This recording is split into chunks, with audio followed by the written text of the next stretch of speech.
North Bengal tour করতে যাচ্ছেন, দার্জিলিং যাচ্ছেন, টিকিট পাচ্ছেন না, চিন্তা নেই, জেনারেলে যেতে পারেন মাত্র 200 টাকা। শীতের মরশুমে যদি গরম পেতে চান তাহলে জেনারেল ডিব্বা বেস্ট। আর বাকি কামরা তো সব ঠান্ডায় মরছে, ঠান্ডায় বরফ হয়ে গেছে। এখানে গরমে গরম, ফ্যান চলছে চারিদিকে, কি গরম বুঝতে পারছেন। অনেকদিন ধরে ভাবছি না জেনারেল ডিব্বা একটা অভিজ্ঞতা করবো, কিন্তু এই রকম অভিজ্ঞতা আমি ভাবতে পারিনি। চারিদিকে থই করছে মানুষ, দেখুন গেটের বাইরে কেউ কত বাথরুমে ঢুকে গেছে, বাথরুমের উপরে বসে আছে আমাদের মতন, কেউ আবার ফ্যানে ঝুলছে, আবার কেউ আবার এখান থেকে চাদর পেতেছে, চাদরের মধ্যে শুয়ে পড়েছে, ওই দিকটা দেখা যাবে।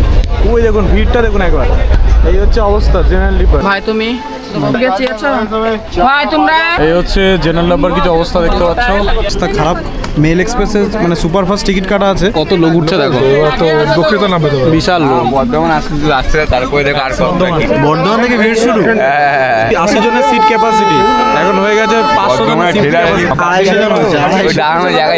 এখানে থেকে মেন হচ্ছে এদিকে বেশি উঠতে বলবো না, বসে আপনারা কারা এরকম নর্থ বেঙ্গল ট্যুর করার সময় এরকম ফেস করেছেন অবশ্যই জানাবেন। চলে আসছি তো।